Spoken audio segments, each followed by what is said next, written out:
دارالانوار مدینہ کے حفاظ کرام کی معتبہ ناگزارش ہے کہ وہ قرآن شریف کی تلاوت سنا کر ہمارے دلوں کو قلوب کو منور و مجلا فرمائے۔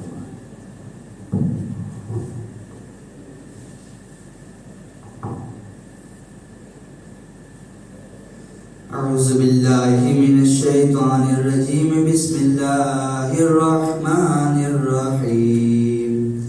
ان اللہ اشترى من المؤمنین انفسهم واموالهم بان لهم الجنہ یقاتلون فی سبیل اللہ فیقتلون ویقتلون وعدا علیہ حقا فی التوراۃ والانجیل والقرآن ومن اوفی بعہدہ من اللہ فاستبشروا ببیعکم الذی بایعتم بہ وذلک هو الفوز العظیم۔ التائبون العابدون الحامدون السائحون الراكعون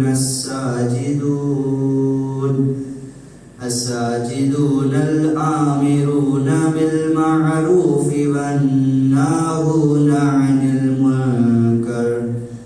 عن المنكر والحافظون لحدود الله وبشر المؤمنین۔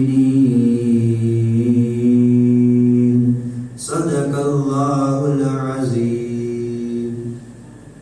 اب منقبت کے چند اشعار۔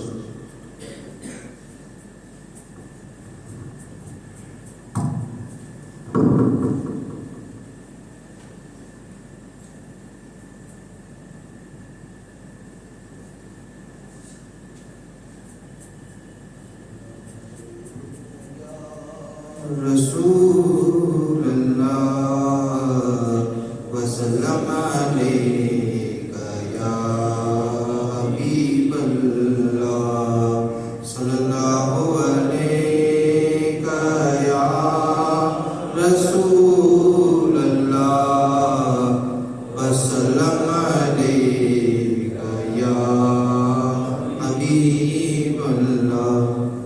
میرے حسین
السلام علیکم ورحمۃ اللہ وبرکاتہ۔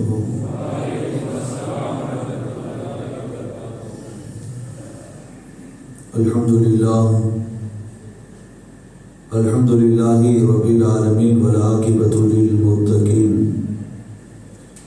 والصلاة والسلام علی سید المرسلین وعلی آلہ واصحابہ اجمعین، اما بعد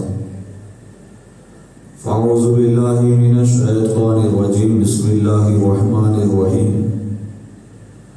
کنتم خیر امۃ اخرجت للناس تأمرون بالمعروف وتنہون عن المنکر، آمنت باللہ صدق اللہ العظیم۔ آئیے کچھ عرض و معروض کرنے سے پہلے ہم اور آپ مل کر بارگاہ رسول و آل رسول میں درود پاک کا امتحار پیش کریے، پڑھے باواز بلند، اللہم صلی علی سیدنا و مولانا محمد معدن الجود والکرم والہ وبارک وسلم۔ ہم غریبوں کے آقا پہ بے حد درود، ہم فقیروں کی ثروت پہ لاکھوں سلام۔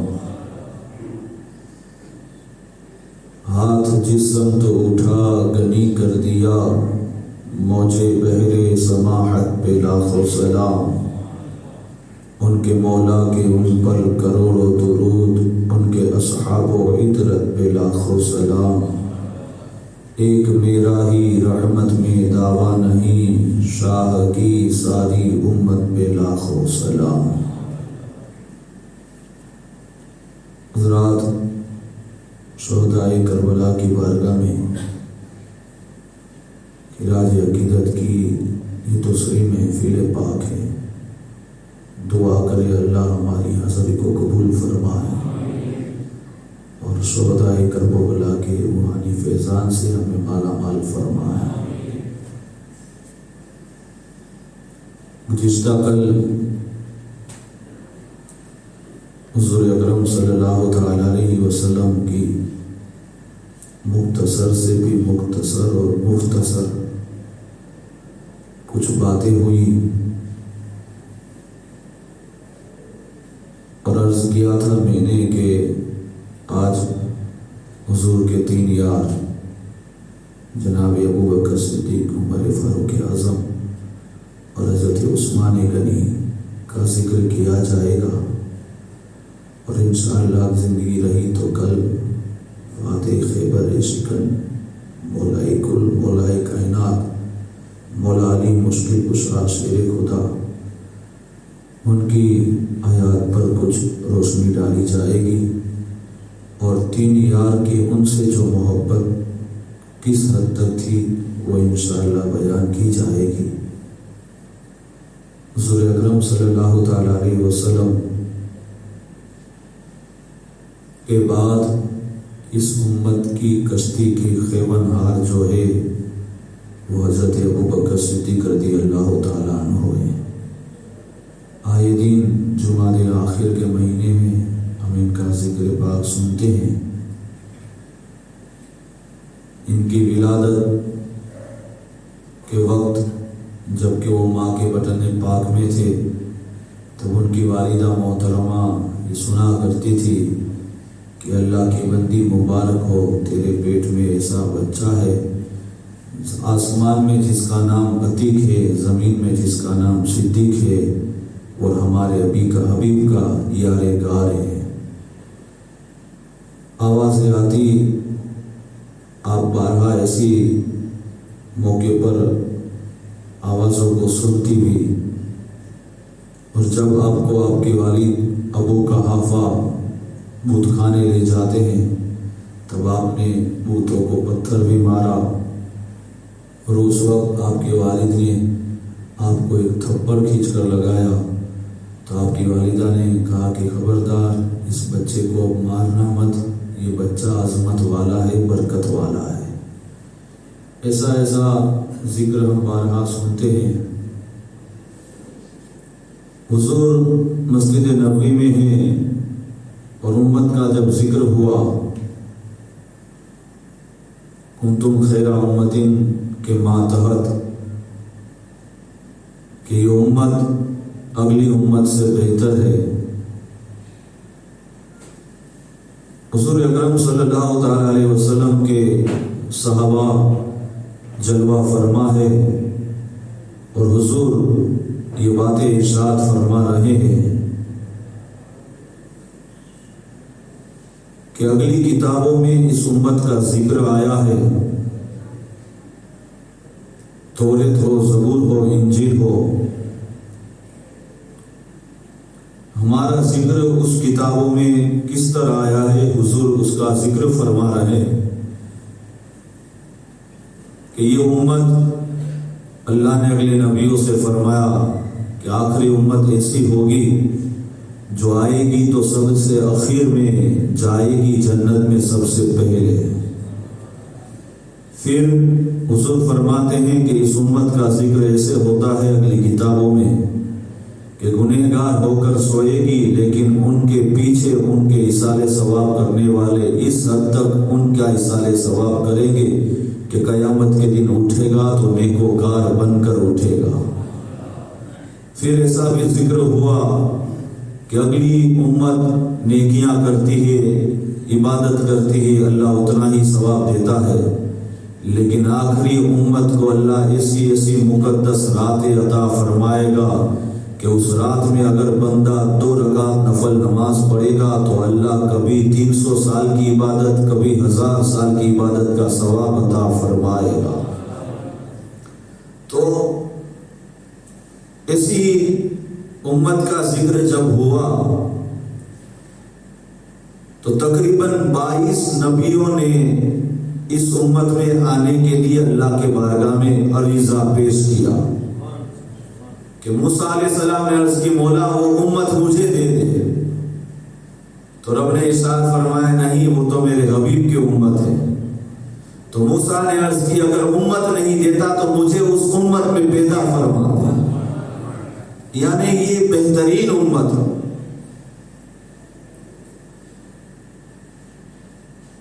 تو صحابہ کرام نے عرض کی یا رسول اللہ علیہ الصلاۃ والسلام 22 نبیوں نے تمنا کی، کیا کسی کی آرزو پوری بھی ہوئی؟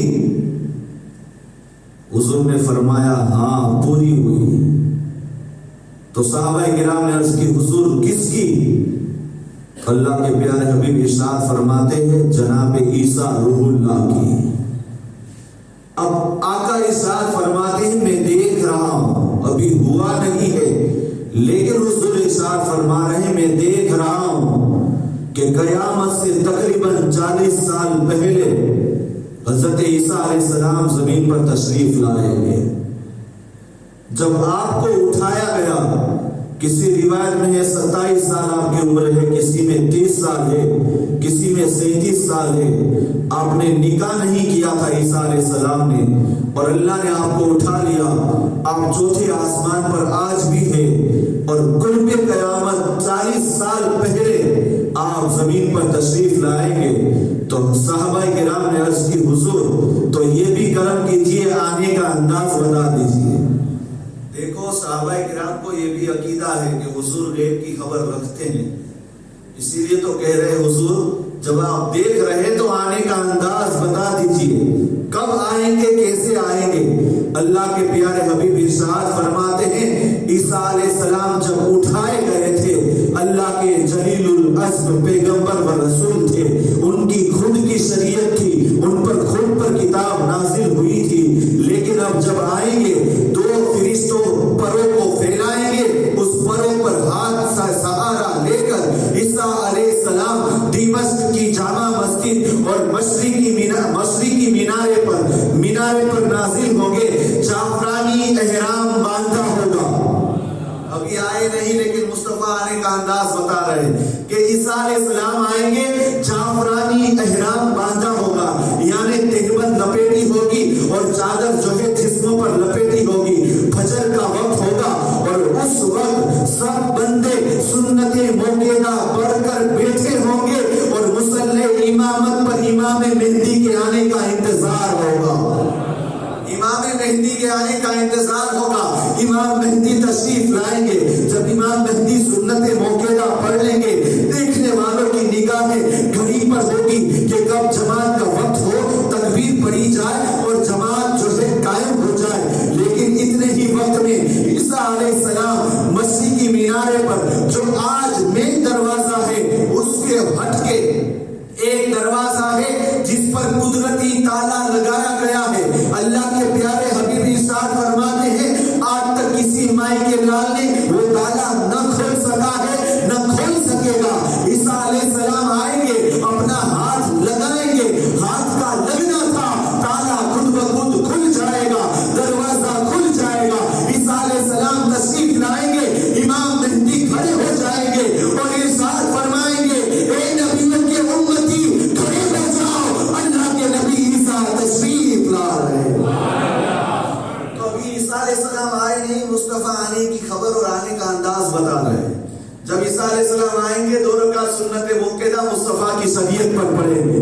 حالانکہ ان کی نمازیں کیسی ہو وہ ان کی شریعت جانے، لیکن جب آئے تو مصطفیٰ کی شریعت پر عمل ہو رہا ہے. اور فجر ہی کی نماز میں اپنا کلمہ نہیں، یعنی کہ لا الہ الا اللہ عیسیٰ روح اللہ نہیں پڑھیں گے زبان سے، تو یہ پڑھیں گے لا الہ الا اللہ محمد رسول اللہ. تو اللہ کے پیارے حبیب ارشاد فرماتے ہیں اللہ نے عیسیٰ کی وہ تمنا پوری کی ہے. وہ آئیں گے اور شادی بھی ہوگی، اور پھر ایک روایت میں یہ ہے کہ حجرہ عائشہ میں جہاں حضور کا مزار ہے وہاں آپ کو دفن تک بھی کیا جائے گا. تو عیسیٰ علیہ السلام کے آنے کی خبر حضور بتا رہے ہیں. اب حضور اکرم صلی اللہ تعالی علیہ وسلم پھر امت کا ذکر ہوا. آخر میں بات بتاؤں گا کہ یہ صحابہ کا ذکر کب سے ہو رہا ہے. صحابہ کرام چاہے دنیا کا روئے زمین پر جتنے اولیاء کرام ہیں یہ بارہا ہم سن کے ہم ان کی عظمتوں کو نہیں توڑتے، لیکن حقیقت اظہر من الشمس ہے کہ جتنے اولیاء کرام ہیں، جتنے غوث قطب خواجہ ابدال اوتاد جتنے بھی ہیں، ولایت کی جتنی قسمیں ہیں، اگر سب مل جائے تو نبی کے ایک صحابی کے مقام تک نہیں پہنچ سکتے. کیونکہ نبوت کے بعد اگر کسی کا درجہ ہے تو وہ صحابی کا درجہ ہے. کیوں؟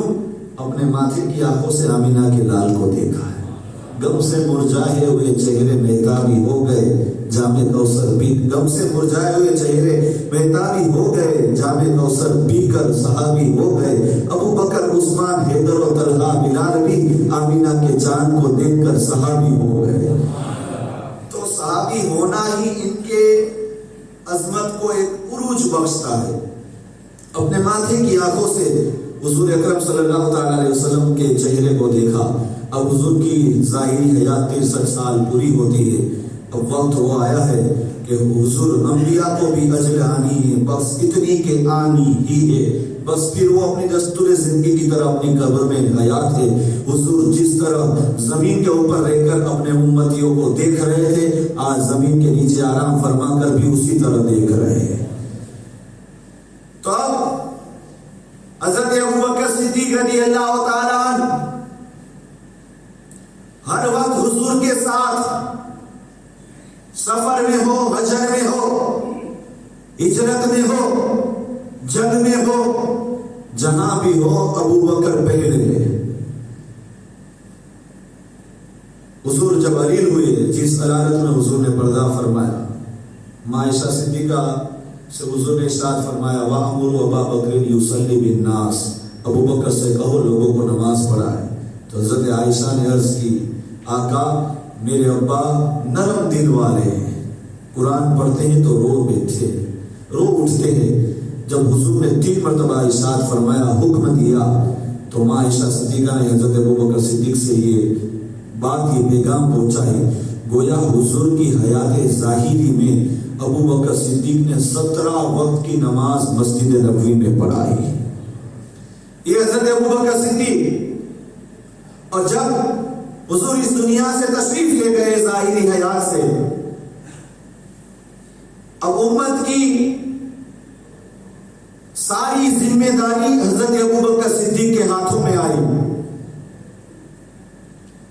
حضرت ابوبکر صدیق حضور کی ظاہری وفات کے بعد آپ بھی 63 سال ہی کی ظاہری عمر ہے، اور اور دوسرے خلیفہ حضرت عمر، ان کی بھی ظاہری زندگی 63 برس کی ہے.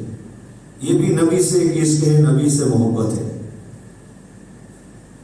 حضرت ابوبکر صدیق نے حضور کی حیات کے بعد 2 سال اور 3 مہینہ اور کچھ 15-16 دن خلافت کے کام کو انجام دیا. مفسر کہتے ہیں، جو حدیث کے راوی ہے، محدث، کہ صحابہ میں سب سے زیادہ حضور کی رفاقت میں کوئی رہا ہونا تو ابوبکر صدیق رہے. اگر وہ کچھ اور سال زندہ رہ جاتے تو ہر حدیث کے روایت میں ابوبکر کا نام سب سے پہلے ہوتا، کیونکہ اتنے مختصر عرصے میں مختصر حدیث سے روایت ہوئی. ظاہر سی بات ہے، عمر اگر لمبی ہوتی تو روایت اور بڑھ جاتی. حضرت ابوبکر صدیق نے امت کے لیے کیا کیا قربانی دی. آپ کا عشق رسول دیکھو. مسجد نبوی کی جو جگہ خریدی وہ ابوبکر صدیق نے اپنے ذاتی پیسے سے خریدی. حضرت سہل اور حضرت سہیل جن کی زمین تھی اور آقا نے ارشاد فرمایا ابوبکر ان سے خرید لی جائے، تو ابوبکر صدیق ہی نے مقدم ہو کر وہ زمین خریدی. جب حضرت بلال کلمہ پڑھ کر مسلمان ہوئے تو حضرت بلال کا مالک امیہ بن خلف بلال کو بے تحاشا مارتا، تپتی ہوئی ریت پر ننگیا بدن کر کے سلاتا اور پیٹھوں پر کوڑے مارتا. لیکن حضرت بلال کی زبان پر عہد عہد، جب تک جسم میں جان رہے گی زبان پر مصطفیٰ کا کلمہ جاری رہے گا. تب حضور نے حضرت ابوبکر صدیق سے کہا ابوبکر بلال کو آزاد کر لیا جائے. تو حضرت ابوبکر صدیق امیہ بن خلف کے پاس گئے کہ تو بلال کو مجھے بیچ دے. بلال کو پہلے جا کر تو یہ نہیں کہا کہ اگر بیچ دے کہتے تو امیہ جان لیتا کہ انہیں خریدنا ہی ہے، لیکن جا کر پہلے حضرت ابوبکر صدیق نے کہا کہ امیہ تو بلال پر اتنی ظلم و زیادتی کیوں کرتا ہے، آخرکار وہ بھی تو انسان ہے. تو امیہ نے کہا اگر زیادہ ان کی طرف آپ کو لگا ہو تو خرید لو. تو ابوبکر صدیق دل میں سوچتے آیا بھی اسی لیے ہو، بول قیمت کیا خریدنا چاہتا ہے، بتا کیا لینا چاہتا ہے. تو امیہ کہتا ہے آپ جو دو. تو حضرت ابوبکر صدیق بازار سے ایک حسین و جمیل تر و تازہ ہٹا کٹا غلام خرید کر لائے جو غیر مسلم تھا. کالے یہ حسین و جمیل تازہ ہے، یعنی موٹا ہے، تگڑا، اسے رکھ لے، بلال سے کئی گنا کام کرے گا. تو امیہ بن خلف نے کہا ٹھیک ہے دے دو. امیہ بن خلف کو ایسے کہ یہ مذاق کر رہے ہیں. حضرت ابوبکر صدیق نے کہا اسے لو اور بلال کو دو. تو امیہ بن خلف نہیں اسے نہیں، یہ سودا مجھے منظور نہیں. تو حضرت ابوبکر صدیق نے فرمایا تو کیا چاہتا ہے؟ کہا یہ غلام بھی دو اور اوپر 1000 درہم بھی دو. ابوبکر صدیق مسکرا کر فرماتے ٹھیک ہے رک ابھی لے کر آتا ہوں. یہ غلام کو رکھ. گئے اور 1000 درہم لے کر آئے. لے یہ غلام بھی لے اور عوض میں 1000 درہم بھی لے. کہا لے جاؤ بلال کو. جب بلال کو لے کر چلے تو امیہ بن خلف ہنسنے لگا. امیہ بن خلف ہنسنے لگا. ابوبکر بہت زیادہ قیمت دے کر جا رہے ہو. کیا کہا؟ ابوبکر بہت زیادہ قیمت دے کر جا رہے ہو. اگر اس کا 10 گنا 10% بھی دیتے نا تو لے لیتا، لیکن تمہارا جذبہ خریدی کا جو جذبہ تھا نا اس سے دیکھ کر میں سمجھ گیا کہ ابوبکر کو لوٹ لوں. تو ابوبکر مسکرا کر فرماتے نادان میں نے زیادہ قیمت نہیں لی، تو نے کم قیمت لی ہے. کیا کہا؟ نادان میں نے زیادہ قیمت نہیں دی، تو نے کم لی ہے. کہا کیوں؟ کہا اگر تو یہ کہتا ابوبکر تیری جتنی جائیداد ہے وہ بھی دے دے تو وہ بھی دے دیتا، اس کے اوپر مانگتا تو وہ بھی قرض لے کر دے دیتا، اس لیے کہ مصطفیٰ نے آزاد کرنے کا حکم چھوڑ دیا. جب تک بکے نہ تھے کوئی پوچھتا نہ تھا، آپ نے خرید کر ہمیں انمول کر لیا. پھر انگوٹھی والا واقعہ بہت مشہور ہے.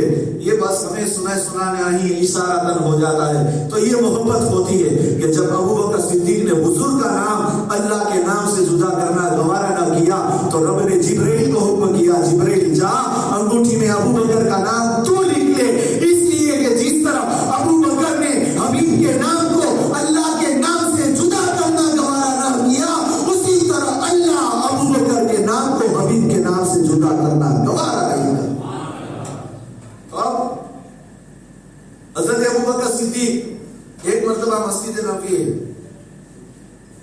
مسجد نبوی میں حضور فجر کی نماز پڑھ کر اپنا چہرہ انور قبلہ سے پھیر کر، یعنی پشت قبلہ کی طرف اور چہرہ صحابہ کی طرف،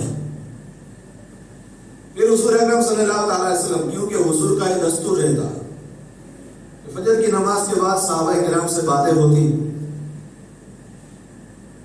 تو حضور نے آج ارشاد فرمایا، عمر فاروق اعظم روایت فرماتے بخاری شریف کی حدیث ہے، عمر فاروق کہتے ہیں میں پہلی ہی صف میں تھا، حضور نے فرمایا تم میں سے کون ہے جس نے روزہ رکھا؟ عمر فاروق اعظم سر گزراتے دل میں سوچتے رات کو تو ارادہ کیا تھا لیکن صبح رکھا نہیں، تو مصطفیٰ جان احمد مسکرا کر فرماتے عمر ارادہ اچھا تھا لیکن رکھا کس نے؟ کوئی جواب نہیں دیتا۔ پھر حضور ارشاد فرماتے تم میں سے کون ہے جس نے روزہ رکھا؟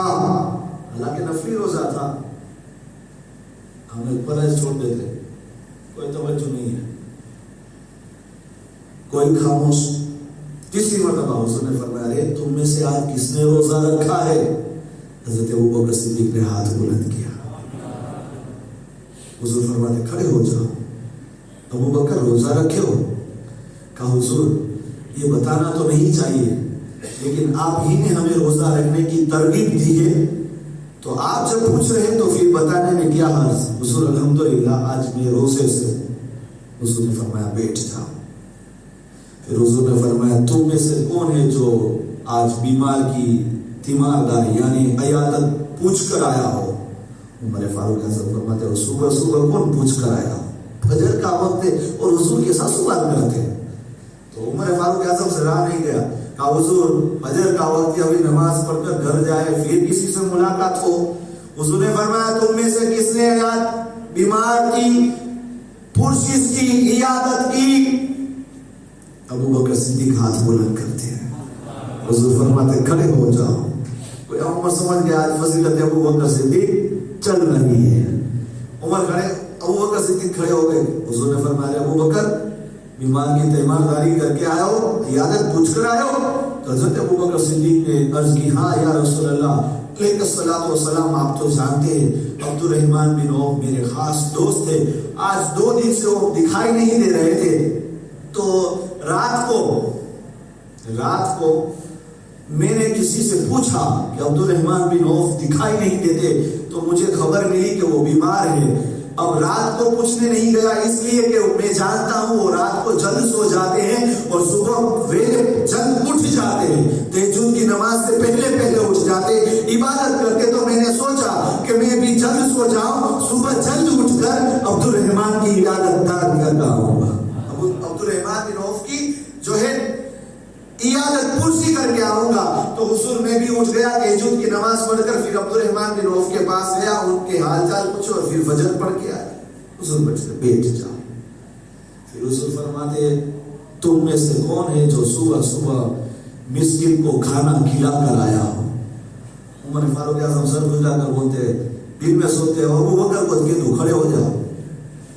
یہ ان کی محبت تھی، حسد نہیں تھا، یہ نیکیوں میں کمپٹیشن چلتا تھا، ہماری طرح نہیں کہ ہم نے شادی میں 10,000 والی بریانی کھلائی نے پچھی وہ 15,000 ہے، پچھی بھلے لیڑے کے دینے پڑ جائے، بیاج یہاں وہاں تھی اسے لے گاں پکڑے کی بیواری آ جائے، لیکن ان کی کمپٹیشن کیا تھی؟ نیکیوں میں رہتی تھی۔ تو عمر سوچتے کہ میں کہہ دیتا کہ ابوبکر تو ہی کھڑا ہو جا، اور ہوا بھی اسے ابوبکر کھڑے ہو گئے۔ حضور نے فرمایا ابوبکر کیا صبح صبح مسکین کو کھلا کر بھی آئے؟ کہا حضور ہاں، جب میں عبد الرحمن بن عوف کے پاس جا رہا تھا تو بچہ اٹھ گیا اور رونے لگا کہ مجھے بھوک لگی ہے، تو اس کی ماں نے 2 روٹیاں بنا دی، 1 روٹی کھا کر سو گیا، تو میں سوچا یہ دوسری روٹی کا کیا کروں؟ جب لے کر بھی باہر نکلنا ہی چاہتا تھا کہ باہر ایک مسکین بیٹھا تھا، کہتا تھا رات سے میں نے کچھ نہیں کھایا، تو میں نے اسے کھلا دی۔ تو گویا حضور سب کچھ جانتے ابوبکر کیا کر کے آئے۔ اب عمر فاروق اعظم رضی اللہ تعالیٰ سوچتے یہ جب دیکھو تو ابوبکر نیکیوں میں آگے ہی بڑھ جاتے، جب دیکھو تو ابوبکر نیکیوں میں آگے ہی بڑھ جاتے، کبھی تو ان سے آگے بڑھوں گا۔ اب ایک دن دونوں کا کچھ جھگڑا ہو گیا، کچھ بات میں جب جھگڑا ہوا تو ابو بکر صدیق رضی اللہ تعالیٰ عنہ نے کہا بھائی عمر چلو ٹھیک ہے معاف کر دو۔ عمر فاروق اعظم جلال بھرے تو پہلے ہی صحیح تھے، لے غلطیاں بھی کرتے اور معافی بھی مانگتے ہو۔ ابو بکر صدیق چلے گئے، لیکن جب چلے گئے تو عمر فاروق اعظم کا غصہ ٹھنڈا ہو گیا، سوچتے میں نے غلط کیا، وہ معافی مانگ رہے تھے تو معاف کر دینا تھا۔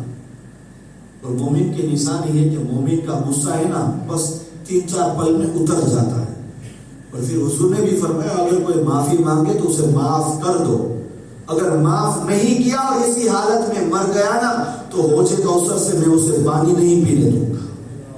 اندازہ رکھیں، آج ہم حقوق العباد کو معمولی سمجھتے ہیں، حضور نے فرمایا اگر کوئی معافی کا طلبگار ہو تو اسے معاف کر دو، اگر نہیں کرو گی اور اسی حالت میں مر جاؤ گے تو حوض کوثر سے قیامت کے دن میں پانی نہیں پینے دوں گا۔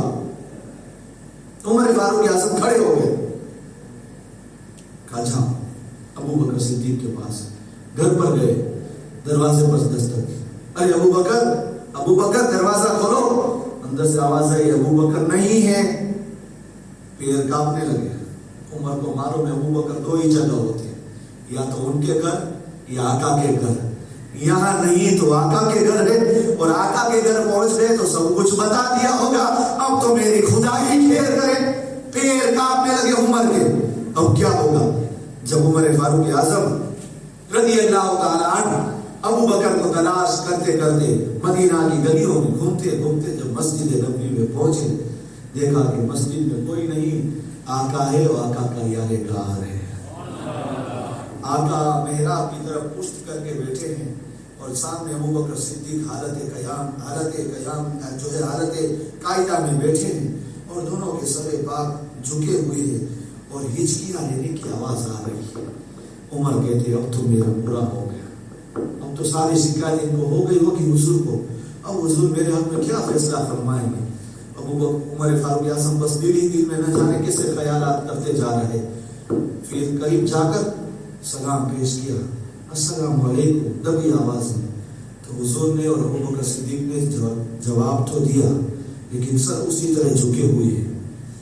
تو ابو بکر صدیق کا بھی سر جھکا ہے، حضور پاک کا بھی سر انور جھکا ہے۔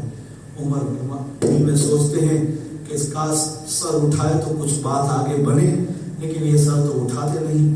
تھوڑی دیر ہوئی تو عمر فرماتے ہیں میں کانپتا قریب گیا اور جا کر ابو بکر کے پاس بیٹھ گیا، کہا ابو بکر معاف کر دو۔ جب عمر نے اتنا کہا تو حضور نے اپنے سر انور اٹھایا، حضور کی آنکھوں سے اشک جاری ہے، داڑھی مبارک تر ہو گئی ہے۔ حضور نے فرمایا عمر ابو بکر جب تجھے معافی مانگ رہا تھا تو تمہیں ابو بکر کا نہیں کم سے کم میرا تو لحاظ کر لیتا، میرے لیے ابو بکر کو معاف کر دیتا۔ عمر جانتے ہو جب میں نے فاران کی چوٹی سے لا الہ الا اللہ کی صدا بلند کی، اگر کسی بندے نے بلا جھجک سب سے پہلے کلمہ پڑھا ہے تو یہ ابو بکر کی ذات ہے۔ اور جب تم ننگی تلوار لے کر تمہارے قبیلے والے، تمہارے مکہ والے جب مجھے قتل غارت کے لیے منصوبہ بنا رہے تھے، تب ابو بکر نے کہا تھا حضور فکر مت کرو، ہوگا جو دیکھا جائے گا، ایک بار سامنے تو آ جائے۔ اور عمر یاد رکھنا دنیا میں جن لوگوں نے میرے ساتھ بھلائیاں کی ہے سب کی بھلائی کا احسان اور بدلہ چکا دیا، ایک ابو بکر کی ذات ایسی ہے جس نے میرے ساتھ ایسی بھلائیاں کی ہے، دنیا میں میں اس کا بدلہ نہیں چکا سکا، قیامت کے دن اللہ کے حضور اس کا بدلہ ادا کروں گا۔ تو یہ ابو بکر ہے عمر، کیا تم نے اتنا لحاظ نہیں کیا، میرا لحاظ نہیں کیا کہ میرے خاطر ابو بکر کو معاف نہ کیا؟ عمر فاروق اعظم زاروں قطار ہوتے اور عرض کرتے حضور مجھے معاف کیجئے، میں نے ابو بکر کو معاف کر دیا۔ تو یہ دونوں کی محبت رہتی۔ پھر یہاں تک اب سوچو خواجہ باقی باللہ ان کے ساتھ وہ نان بھائی گیا تھا، کتنی دیر؟ چند لمحات کے لیے۔ جب نان بھائی نے دروازہ، خواجہ باقی باللہ نے دروازہ کھولا تو کیا ہوا؟ 2 خواجہ باقی باللہ ایک ساتھ میں تھے، یعنی خواجہ باقی باللہ کے ساتھ چند رفاقت و 99 رات چند لمحوں کے ساتھ تنہائی میں، تو وہ بھی خواجہ باقی باللہ کی طرح بن گیا۔ تو جو 3 رات غار ثور میں حضور کے ساتھ رہا ہوگا اس پر حضور کی خاص تجلیاں نہیں پڑی ہوگی۔ حضرت ابوبکر صدیق فرماتے ہیں غار ثور کا جب بیان ہوا کہ عمر فاروق اعظم وہ ماں عائشہ صدیقہ والی روایت سنتے ہیں نا کہ جب رات کو ماں عائشہ صدیقہ نے آسمان کے ستاروں کو دیکھ کر حضور کی بارگاہ میں عرض کی کہ یا رسول اللہ کی ایسا کوئی بندہ ہوگا جس کی نیکی آسمان کے ستاروں کے بنے، تو حضور نے فرمایا وہ میرا ابوبکر ہے، وہ میرا عمر ہے۔ ماں عائشہ صدیقہ خوش تو ہوئی لیکن دل میں سوچتی ہے مجھے ایسا گمان تھا کہ آپ ابوبکر صدیق کا نام لیتے۔ تو حضور نے فرمایا عائشہ تم جو دل میں سوچ رہی ہو وہ بھی ان کی نیکیوں کا بھی کچھ حال یہ ہے کہ ستاروں کے جتنے ستارے ہیں اتنی نیکیاں عمر کی ہے، لیکن یہ ساری نیکیاں سمیٹ کر رکھو تو ابوبکر کی ایک نیکی ہے، ابوبکر کی ایک نیکی۔ عمر فاروق اعظم کو جب صبح معلوم ہوا کہ رات کو حجرہ عائشہ میں یہ باتیں ہوئی اور حضور نے یہ فرمایا تو آپ نے تحقیق کی کہ ابوبکر صدیق کی کون سی ایسی نیکیاں ہوگی کہ مجھ سے بڑھ گئے۔ تب پتا چلا غار ثور والی نیکی، تو پہنچے ابوبکر کے پاس۔ ابوبکر سلام کلام کیا، پہلے بات چیت ہوئی، کہا ایک سودا کرنے آیا ہوں۔ ابوبکر صدیق فرماتے کیا سودا کرنے آیا ہو؟ کہا میری زندگی کی ساری نیکیاں لے لو، مجھے اپنی زندگی کی ایک نیکی دے دو۔ کہا ساری زندگی کی نیکیاں تم دینے کے لیے تیار ہو اور میری ایک نیکی کون سی ہے جس کو لینے کے لیے تم ساری نیکیاں مجھے دیتے ہو؟ تو حضرت عمر فاروق اعظم نے کہا ابوبکر صدیق غار ثور میں جو حضور کے ساتھ 3 رات گزاری تھی نا اس میں سے ایک رات کی نیکی دے دو۔ تو ابوبکر صدیق فرماتے یہ تو نہیں ہو سکتا، جان مانگو گے تو جان دے دوں گا لیکن وہ نیکی نہیں دے سکتا، کیونکہ مجھے اپنی کی ہوئی عبادتوں پر بھروسہ نہیں، ناز بھی نہیں، لیکن حضور کے ساتھ جو 3 رات غار میں گزاری ہے مجھے یقین ہے اللہ اسی عبادت کے صدقے میری بخشش فرما دے گا، تو یہ میں نہیں دوں گا۔ تو اب جو 3 رات حضور کے ساتھ تنہا غار ثور میں رہا وہ ابوبکر صدیق، 3 رات حضور ہے، حضور کے یار غار ہے، کوئی نہیں، تو حضور کی خاص تجلیہ کیسی ہے؟ مفسر فرماتے جب ہجرت کر کے سفر پورا ہوا اور مدینہ پہنچے، جن لوگوں نے کبھی حضور کو دیکھا نہیں تھا وہ قسمیں تھے کہ اس میں نبی کون ہے اور ابو بکر کون ہے۔ پھر ابو بکر صدیق کہتے ہیں کہ لوگوں نے کچھ لوگ آتے، یعنی بھائی ظاہر سی بات ہے جس نے کبھی دیکھا نہ ہو حضور کو، حضور ہجرت کر کے مدینہ آئے تو لوگ قسمیں پڑ گئے کہ حضور کون ہے۔ حضور اور ابوبکر صدیق رضی اللہ تعالیٰ ایک ہی ساتھ بیٹھے، ابوبکر صدیق فرماتے کچھ لوگ آتے حضور سے مصافحہ کر کے بیٹھ جاتے اور کچھ لوگ آتے مجھ سے مصافحہ کر کے بیٹھ جاتے، مجھ سے مصافحہ کرنے والے حضور سے نہ کرتے، حضور سے کرنے والے مجھ سے نہ کرتے۔ خیر حضور سے کرنے والے مجھ سے نہ کرتے یہ مجھے برداشت ہوتا تھا، لیکن مجھ سے مصافحہ کرنے والے حضور سے مصافحہ نہ کرتے یہ مجھ سے برداشت نہ ہوا۔ تو میں سمجھ گیا کہ ہاں ڈال میں کچھ کھا رہا ہے، یہاں پر لوگوں کی سوچ کچھ الگ ہے، لوگ کچھ اور سمجھ رہے ہیں۔ تو حضرت ابوبکر صدیق نے اشارے سے پوچھ لیا کہ بات کیا ہے، تو قریب میں جو بیٹھے تھے انہوں نے کہا کہ بات یہ ہے کہ لوگ قسم ہے کہ اس میں حضور کون ہے اور ابوبکر صدیق کون ہے۔ تو ابوبکر صدیق فرماتے ہیں کہ اب ایسا کوئی کام کر لیا جائے جس سے آقا بھی پہچان لیا جائے اور غلام بھی پہچان لیا جائے۔ لہٰذا ابوبکر صدیق نے اپنی چادر کاندھے سے اتاری اور اپنے ہاتھ میں اس طرح لپیٹ کر سایہ کیا اور کھڑے ہو کر حضور کے پیچھے کھڑے ہو گئے۔ تو سب کو پتا چل گیا جو سایہ کر رہا ہے وہ غلام ہے، جو بیٹھا ہے وہ آقا ہے۔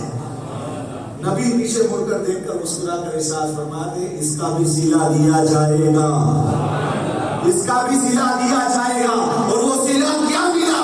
آج بھی تاریخ گواہ ہے کہ ہجرت پوری ہوتے ہی